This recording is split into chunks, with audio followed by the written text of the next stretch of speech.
would like to call to order the Utility Service Board for the City of Lawrence on this, the 28th day of April 2020. Presently, we have myself, Steve Hall, Tracy Boyd are present in the room, and Dave Parnell and Dale Teacup have called in. But we have not heard from Terry? No. Okay. So we have 4 of the 5 members of the board. Terry? He sounds like he's on there. Okay. Hello? Terry, are you here? Okay, so Terry has okay, reported perfect. in, so Terry we called now in. have all 5 members present. The first order of business. Hold on. I need to read the bottom part of it because of the pen. Okay. The public is invited to attend. The Utility Service Board may impose reasonable restrictions on the number of attendees to control audience density in consideration of the existing COVID-19 national emergency. The public may participate remotely by dialing 463-777-8704 and entering the following participation code 133073. Once again, that PIN number is 133073. Thank you, Tina. Our first order of business will be the minutes of the meeting which was held on March 24, 2020. Those minutes were sent to each of the members by email, and I would entertain a motion that we approve those minutes. Second. Aye. Also moved, Dale Teacup. Dale Teacup moved, And is there a second? I second. And Tracy Second, seconded. Dave Parnell.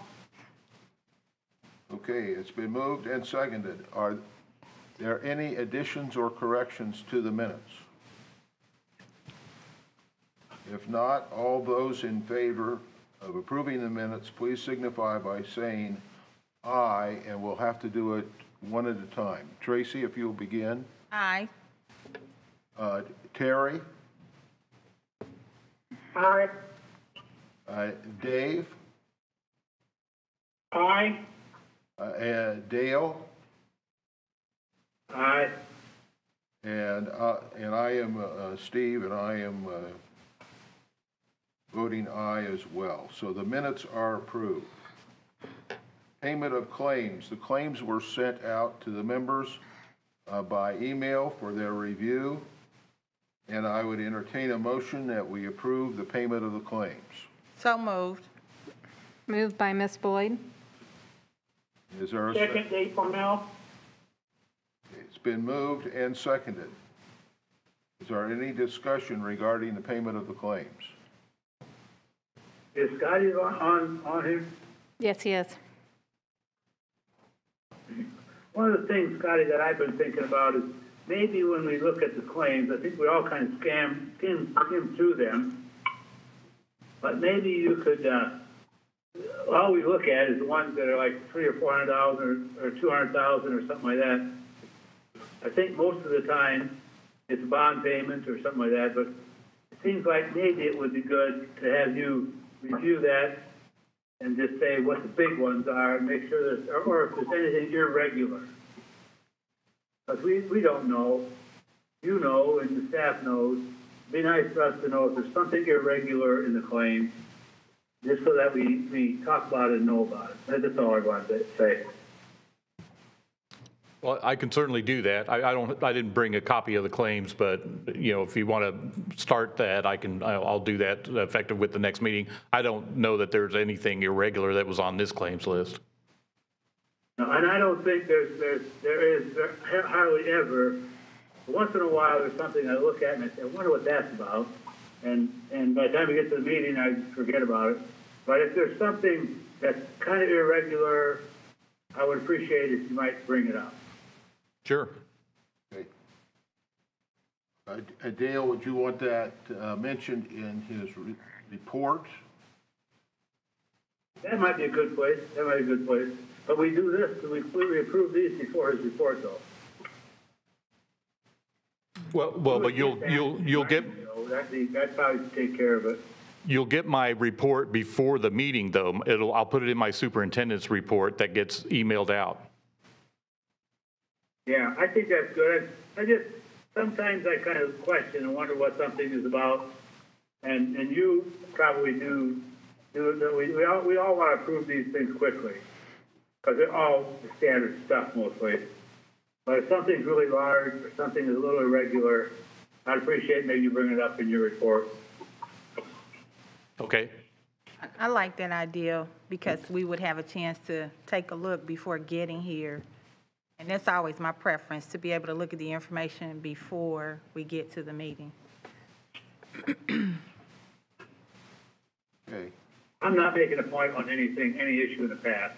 I just think it might be a nice support for us board members to have a little more information sometimes. Okay, anything further by anyone? Bill, I think that's a very good suggestion, and I think it's well in line with trying to do the people's business as well as we can do it. So I'm in agreement. Thanks, Terry. Okay, if there's nothing further then, we'll go ahead and vote. All those in favor, please signify by aye as I call your name. Tracy? Aye. Terry? Aye. Dave? Aye. Dale? Aye. And I vote aye as well.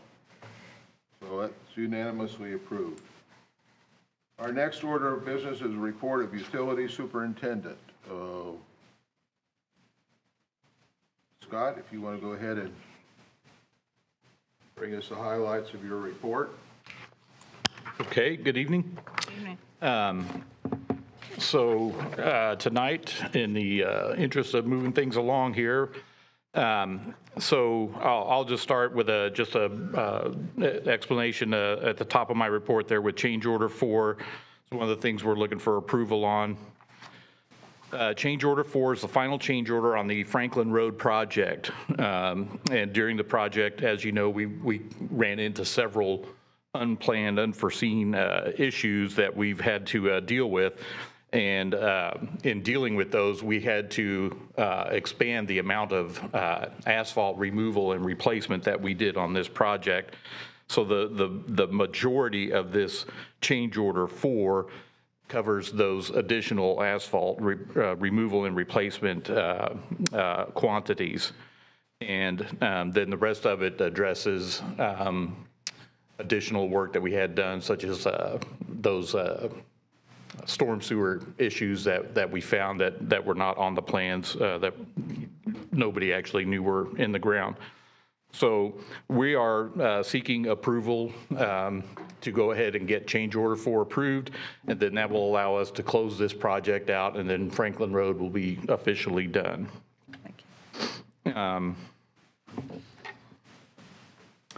Then we're also going to be coming to you with our recommendation for the awarding of the sewer project, but I'll come back to that. We've also just recently, we processed pay app number 1 for the Brookhaven Water Main project, so that project is rolling along now, so it's actually literally in construction. We've talked with our engineer and also with our controller, and we'll be moving towards getting our bid advertisements out now for the Phase 2 water system improvements project to include the Fort Harrison and Indian Lake plant work, as well as some elevated storage tank work and Winding Ridge tank. So we'll be putting bids out May 4th and May 11th on that. Then we're looking towards having a June 23rd opening of the bids for that. And just a brief update on our daily operations. So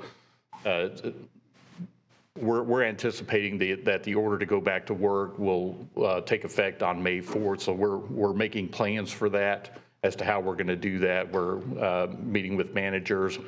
We're having a citywide staff meeting tomorrow to discuss strategies and stuff like that. But I just want you to know the utility is prepared. We have been working on this actually even prior to this. So we have plans in place as to how we're going to reopen. So, and we'll be publishing those as soon as we get them finalized. So,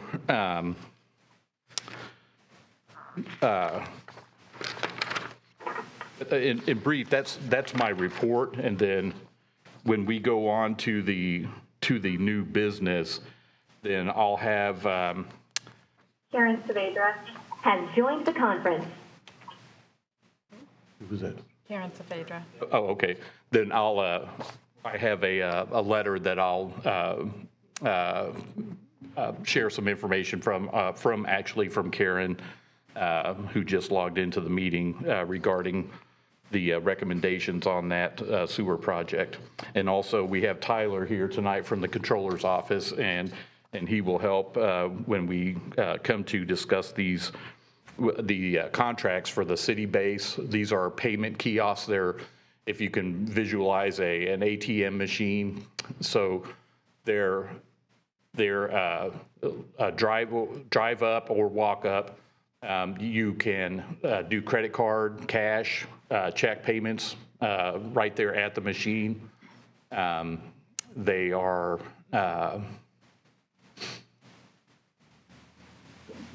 how do I want to say this? They're linked with our New World system. So and one of the nice features about it is, you can control. So if you have a person that's say a frequent NSF check, you can set that machine to where it won't accept a check, and that'll force payment through either cash or credit. So we have that.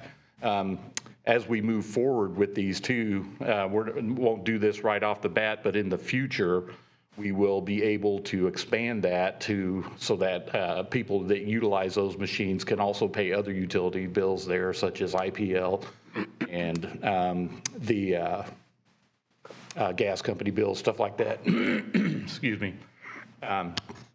But again, that'll come down the road. So these contracts, they're 4 separate contracts, but they're just different pieces of this one overall little project. One has to do with hardware, one with software, and one with the submergent. That's the payment processing agreement. So, each unit is $2,000 a month. So the contracts have all been reviewed and approved through legal. And the budget impacts have been reviewed, and we are good with the being able to fit this into our budget. So if you have questions, I'm probably going to defer to Tyler, who probably knows a lot more about that stuff than I do.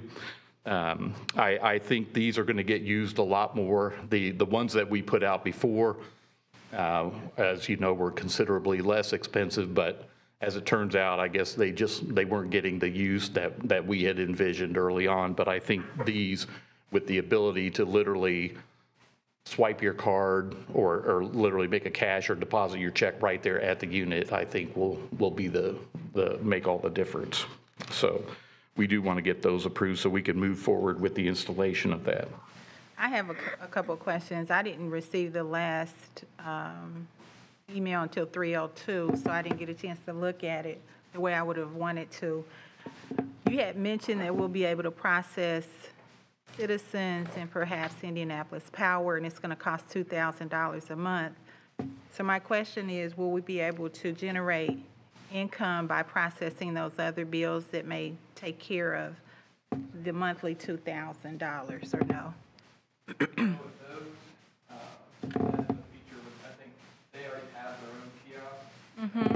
we want to offer that as just a convenience to our customers, we can, but it's not something that we would. Because ideally, we could set up where they could take payments at a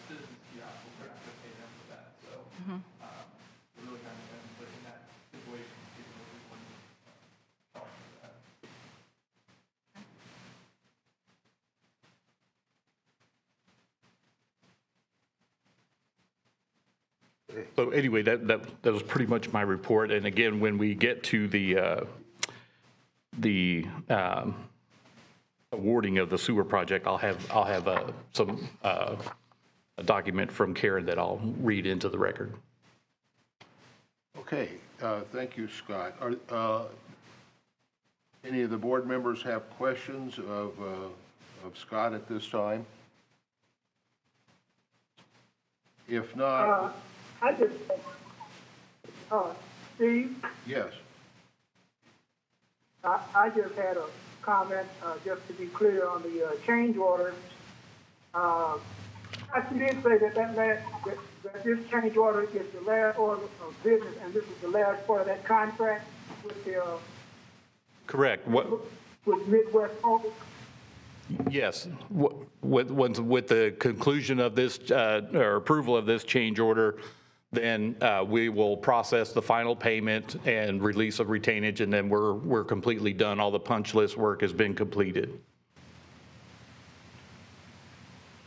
Okay, I was just trying to be clear on it. And it looks like from the original bid, even with this change order, that it was only like a 12% increase over the original bid for the contract. Is that pretty normal for a contract? I know you said that some unforeseen things came up, but I was just wondering about that 12%. Is that within range, an acceptable range? It is to me, given the circumstances. I don't know that there is a normal range for change orders. I think it just varies from project to project. Unfortunately, on this project, you know, we started in probably the hardest area of Franklin Road to work. And so that definitely had an impact. And then, of course, finding all those unknowns buried in the ground and then having to fix them, you know, it's just, unfortunately, just drove that cost up. And so, I mean, I don't know how to say whether that's normal or not. I don't know what normal is. I think it just varies from project to project.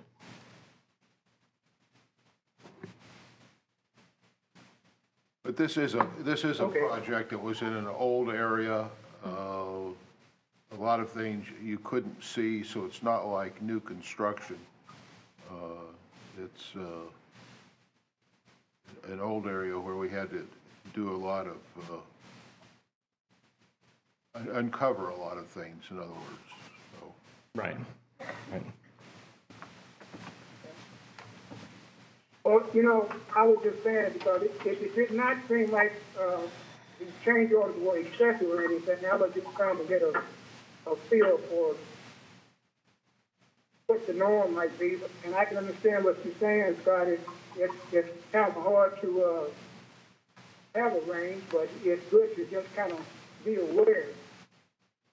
Yeah, I don't think there.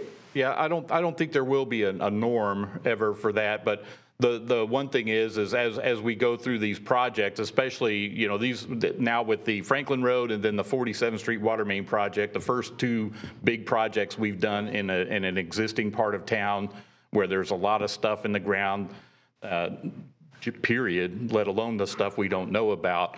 I mean, we're going to find these things, but as we move forward, then we will, on future projects, or, you know, as we get into, you know, future areas in those same neighborhoods, we'll say, well, remember what we found on that one street, and we'll be able to fine tune our plans to, I think, as much as possible, account for the things that we might find, and then and be prepared for them, so that, you know, you can reduce the instance of change orders. But I don't think you'll ever completely eliminate them. I think it's just going to be a fact of life for us.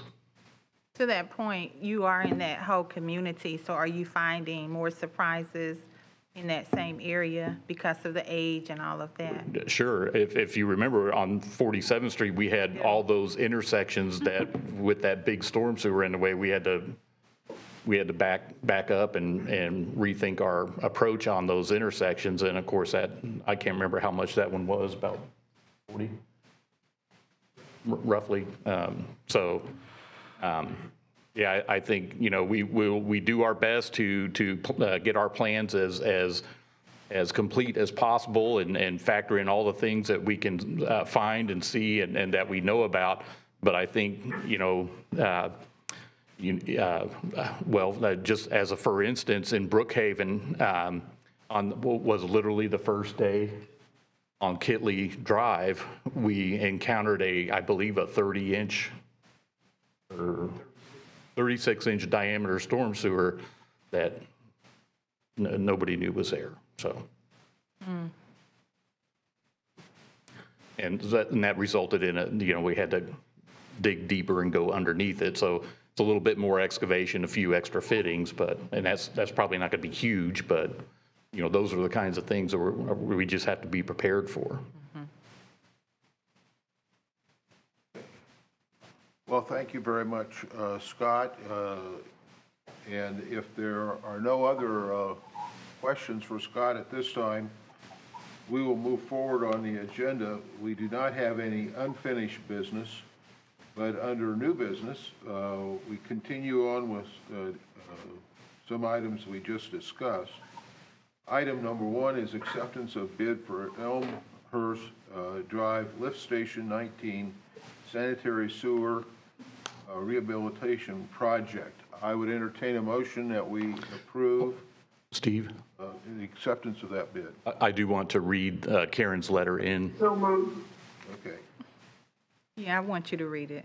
Thank you. Yeah, and Scott is going to read a letter into the record here. Right, we have the letter of recommendation from Karen, our engineer with Structure Point. She's also on the phone as well, and if you have any questions after I'm done reading, she can answer. But essentially, so her letter is addressed to the board, of course. It says the Lawrence Elmhurst Lift Station Basin Sanitary Sewer Rehab Project is a project to address the structural deficiencies and remove excess I&I in priority sewers within the Elmhurst Lift Station Basin in Lawrence. So the goal of the project is to repair and rehabilitate the sewers as well as replace a sanitary sewer in North Elmhurst Drive. The project is located near Shadeland Avenue and 43rd Street and Van Cleve and 46th. So the project was advertised on March 2nd, 2020 and March 9, 2020 in the Indy Star and will be constructed utilizing local funds. The bids for the project were received on March 24, 2020 and read aloud at the USB meeting on that same evening. There were 6 bids received for the project. Bidders included Granite Inliner LLC, Inland Waters Pollution Control, United Pipe Renewal Inc., Insituform Technologies Inc., BLD Services LLC, and Miller Pipeline LLC. And the bid prices were listed below. So Inland was $1,499,000, $193.65. Granite Inliner again was $1,462,000, $440.20. Insituform Technologies was $1,296,953.20. Miller Pipeline was $1,263,989.90. BLD Services was $1,252,000 at $632.40. United Pipe Renewal Inc. $1,226,850.70. So the certified bid tab is attached to her letter, which you will all get copies of. The bid submitted by United Pipe Renewal Inc. was the lowest responsible bid received at their price of $1,226,850. So after a review of their bid, though, there were several non-responsive items. Number 1, the bid form submitted with the bid was not the updated bid form that was provided to bidders via Addendum 1. The bidder did acknowledge receipt of Addendum 1. Item number 2 was a consent of surety or agreement to bond statement or letter was not provided as called for in the instruction to bidders in section 002115, paragraph 1.19. Third item, an executed undertaking of insurance on the standard form provided by the insurance company stating the insurance company's intention to provide insurance to the bidder according to insurance requirements of the contract documents was not provided as called for in the instructions to bidders in section 002115, paragraph 1.21. And their corporate seal was not affixed to the bid bond under Section 005230. The bid form, Section 0041 and 43, or Section 0043-00 procurement form supplements as required. And then the last was a proof of licensure to work in the state of Indiana was not provided. And then none of the items listed above impacts the bid price submitted by United Pipe Renewal, Inc. The next lowest responsible bid submitted was the bid from BLD Services, LLC, with a total bid price of $1,252,632.40. After a review of their bid, there were several non-responsive items noted. The bid form submitted was not signed. Per the instructions to bidders, the bids must be signed. That's in Section 002115, paragraph 1.16b. And bids that are unsigned may be declared unacceptable and invalid at owner's discretion. That's in Section 002115, paragraph 1.17a. Then in page 1 of section 004300, the procurement form supplements is missing from the bid package. This page is the bid form supplement signatures page. Page 2 of section 004300 was included in the bid package. So, and again, none of the items listed above impacts the price that they submitted. So section 002115 of the instructions to bidders in paragraph 1.17b states that bid forms, appendices, and enclosures that are improperly prepared may be declared unacceptable and be a basis for rejecting the bid at owner's discretion. Due to the above stated non-responsive bid items, we request that the City of Lawrence attorney review the bids and provide a recommendation. If the attorney finds the missing items listed above as material and therefore the bids of both United Pipe Renewal and BLD Services are non-responsive, we recommend award of the bid to the next lowest responsible and responsive bidder, Miller Pipeline. And so that is her letter of what she is recommending. I support that.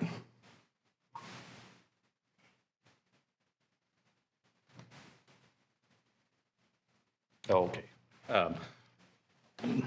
I guess we need to correct the lift station acceptance of the bid for Elmhurst Drive lift station. It should not be 19, it should be lift station 6. Make that correction. So at any rate, I don't think we want to set a precedent of having, allowing incomplete bid packages to be submitted. Mm-hmm. And so if you recall, the engineer's estimate for this project was $1,250,000. So Miller Pipeline's bid is $13,000 higher than the engineer's estimate for the project, but it was the lowest, most responsible and responsive bid. It was a complete bid submittal, and that's, I think, in my opinion, that's what we should accept because it was complete. Okay, so the motion then would be to accept acceptance of bid for Elmhurst Drive Lift Station Sanitary Sewer Rehabilitation Project with Miller Pipeline. Correct. At $1,263,000. $989.90.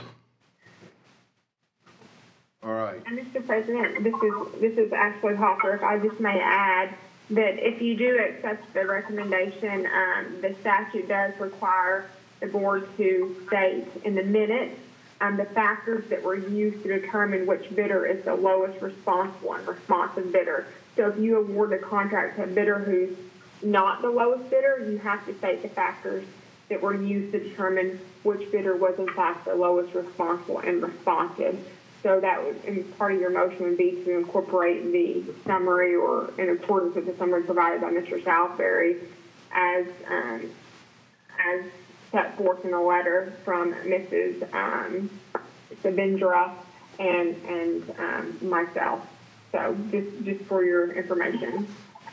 Is that the Okay, city so attorney? The that the city motion attorney? would need to that was Ashley. include that we would include the report that we had and which sets forth the reasons why the two lower bids were not accepted. Right, and that letter from Karen and the letter from Ashley, our attorney, will be included in the minutes. Would you say the figure again Correct. from Miller, please?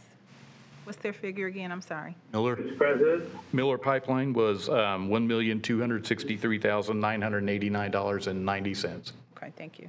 Okay. Yes, Mr. President, this Dale Seacon, I would so move. okay, so we have a Dave motion. Cornell, Dave? Did the Dave second. motion get all the language that the attorney just said we needed? Okay. Okay, so there is a motion which has been seconded, which is on the table. So any further discussion? I would say that I would totally agree that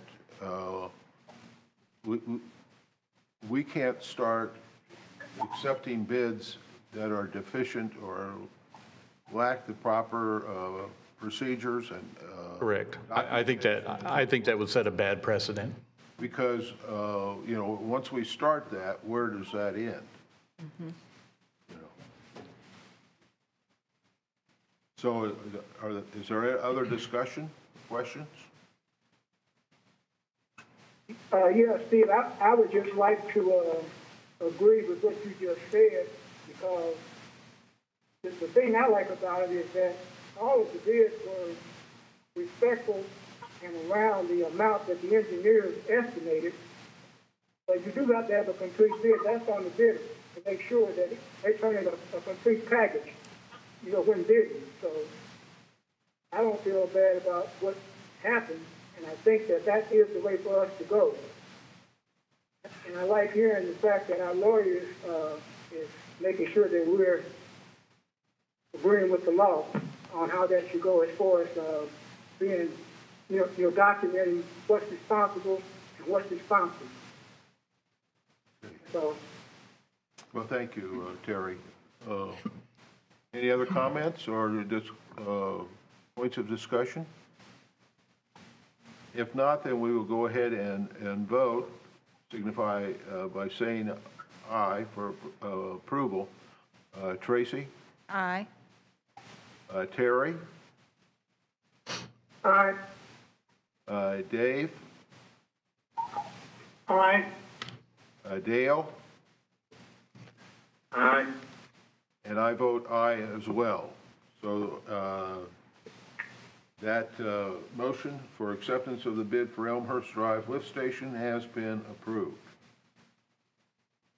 The next order of business is approval of change order number 4 for Franklin Road Water Main Relocation Project, increase of $71,094.49.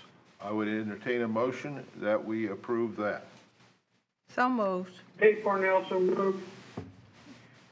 Moved by Tracy Boyd. Been moved by Tracy Boyd. Second. Second part, Dave Cornell. Okay, been moved and seconded.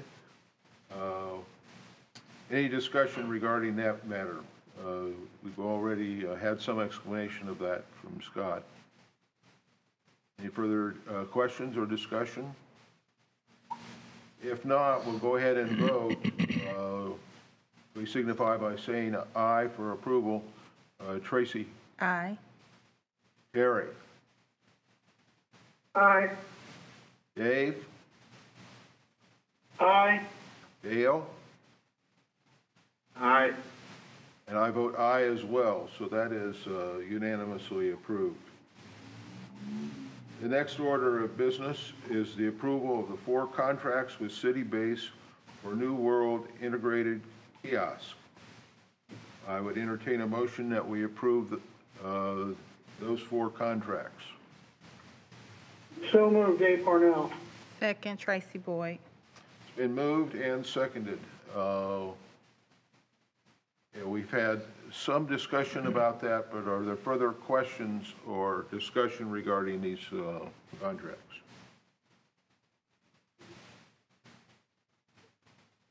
You know, Ashley, it's my understanding that your office has approved these and the city controller's office as well. Is that correct?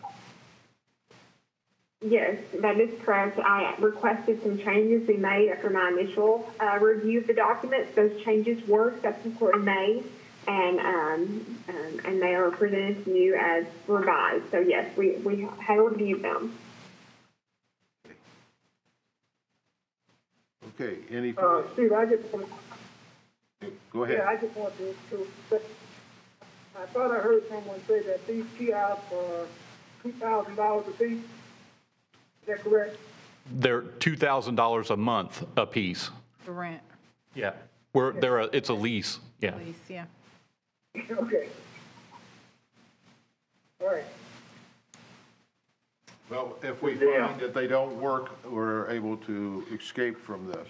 That is correct. There is I guess what you might call an easy out clause. I mean, at any time, the initial contract term is for 3 years, but in the contract, the language states you can cancel that at any time. There's no automatic renewal clause in the contract, and all we have to do is if we get down the road and determine that these are not working for us, then we send them a letter with 30 days notice, and then everything is canceled. Okay. Forgive me. This is Dale. Yes, Dale. Just an observation. We're trying to go to everything computerized and automatic payments and so forth. And are people that are going to be using these kiosks, the people that used to come or maybe still come, I don't know, to the office and physically pay their bill? And what percent of our customers do that? Well, there's a lot of people that come into the lobby to make payment. I don't have those numbers right off the top of my head, but I think we'll see a significant reduction in foot traffic in the billing office. It just kind of amazes me that people take the time, rather than send it in the mail or set up some other process, to want to walk into the office or to a kiosk to physically pay their bill. But maybe that will change over time. I don't object to this. I think we should go forward. Can you share the locations if that was Yeah, provided? these will be, initially will be at the Utility Operations Center, and then we'll have have one over here. Okay, so one inside the lobby and one at the drive up or at where the night drop box is now. And then of course, in the future, if these take off like we hope they do, then we might expand and put additional units out. Or we can move them, yeah. Anything further? Any other questions? If not, we will go ahead and vote. Please signify aye for approval. Tracy? Aye. Terry? Aye. Dave? Aye. Dale? Aye. And I vote aye as well. So that's unanimously approved. That completes our new business on our agenda. Account adjustments, we have 4. If it's all right, I will go ahead and read these off into the record, and then I think we could just deal with these in a group rather than vote on each one individually, if that's acceptable to you, the members of the board. Yes. Yes. Okay. That's all right. All right, thank you all. Account adjustments, number 1146 Highgrass Drive, requesting a sanitary sewer adjustment in the amount of $2,441.10 due to a spigot leak. Number 2 is at 4620 Cotton Street, requesting a sanitary sewer adjustment in the amount of $375.80 due to a service line leak. Number 3 is at 12210 Laurelwood Court, requesting a sanitary adjustment, sewer adjustment in the amount of $318.07 due to a water softener dysfunction. And finally, number 4 is at 4524 Peyton Avenue, requesting a sanitary sewer adjustment in the amount of $299.19 due to a service line leak.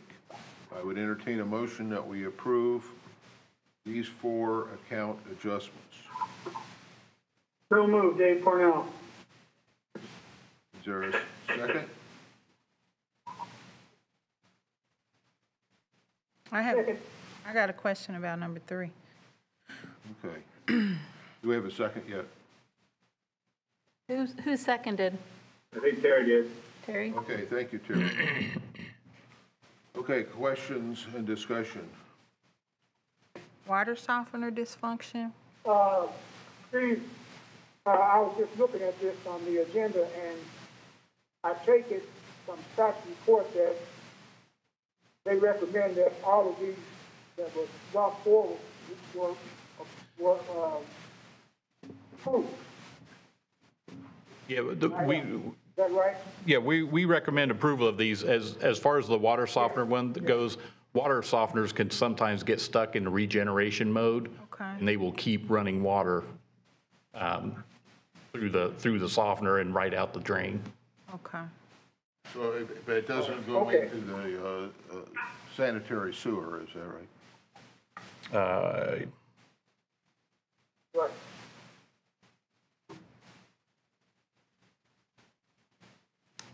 Yeah, I don't know exactly why what the malfunction was, and it's not stated here. But if they're recommending approval of it, then somebody checked and made sure it didn't go down the sanitary. So it could have been some other type of leak.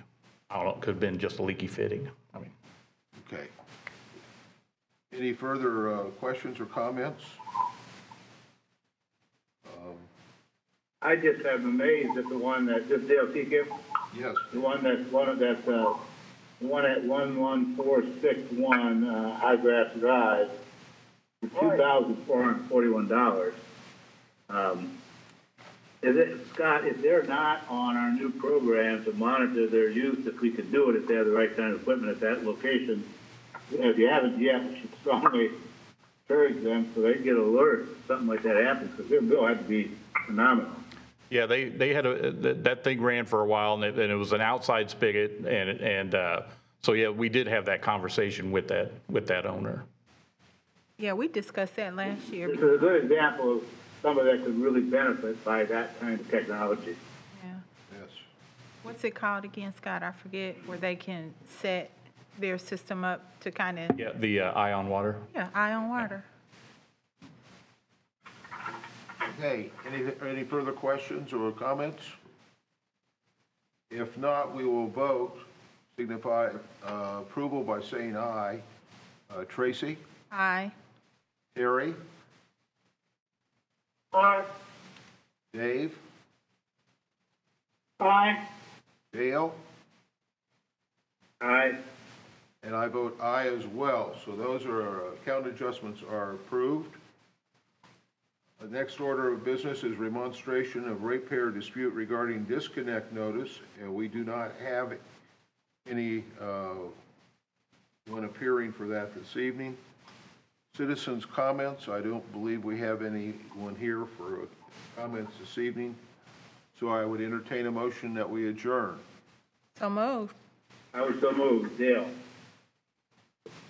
Been moved, Second. been moved and seconded. We'll vote. Tracy? Aye. Terry? Terry, Yes. you vote to adjourn? Yes. Dave? Well, this has been so fun. Can we do it all over again? No. I move. In 2 weeks. Dale? Aye. And I vote aye as well. Adjourn. We are adjourned. Thank you all. Thank you.